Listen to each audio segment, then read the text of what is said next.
Իդեպ այս ֆոնին համացանցում ակտիվ տարածվում է այն պաստառը, որը Ուկրաինան փակցրել էր 44-օրյա պատերազմից հետո եւ տոնում էր Ադրբեջանի հաղթանակն ընդդեմ Հայաստանի եւ Արցախի։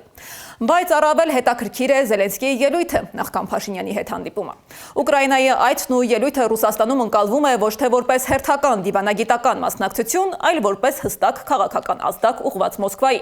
Ռուսական մամուլը խոսում է արդեն ոչ միայն Ուկրաինայի մասին, այլ նաեւ Հայաստանի ընտրած ուղղության արևմտյան ինտեգրման խորացման մասին եւ փորձում է այս գագաթնաժողովը ներկայացնել որպես հակառուսական հարթակ։ Այս ֆոնին նույն իրադարձությունը բաժանվում է երկու տարբեր պատկերների՝ Երևանում դիվանագիտական օրակարգ, Մոսկվայում քաղաքական մարտահրավեր։ Թե ինչպես է Զելենսկիի ելույթը ներկայացվում ռուսական մեդիա դաշտում եւ ինչ շեշտադրումներ են արվում, տեսնենք ռեպորտաժում։ Ռուսաստանի Դաշնությունը հետևում է Հայաստանում ընթացող եվրոպական քաղաքական համայնքի գագաթնաժողովի ընթացքին։ Ռուսական մամուլի ուշադրության կենտրոնում է հատկապես Ուկրաինայի նախագահ Վլադիմիր Զելենսկիի այցը։ Ռուսաստանի հիմնական հակառակորդը Հայաստանում է առաջին անգամ։ BBC ռուսական ծառայության փոխանցմամբ Հայաստան այցի նախօրեին Ուկրաինայի նախագահը հանդիպումների համար ուրվագծել է 3 հիմնական նպատակ. պատերազմի արժանապատիվ ավարտը, ԵՄ-ի կողմից Ուկրաինային տրամադրվող 90 միլիարդ եվրոյի օգնության արագացումը եւ Ուկրաինայի օդային պաշտպանության համակարգի ամրապնդումը։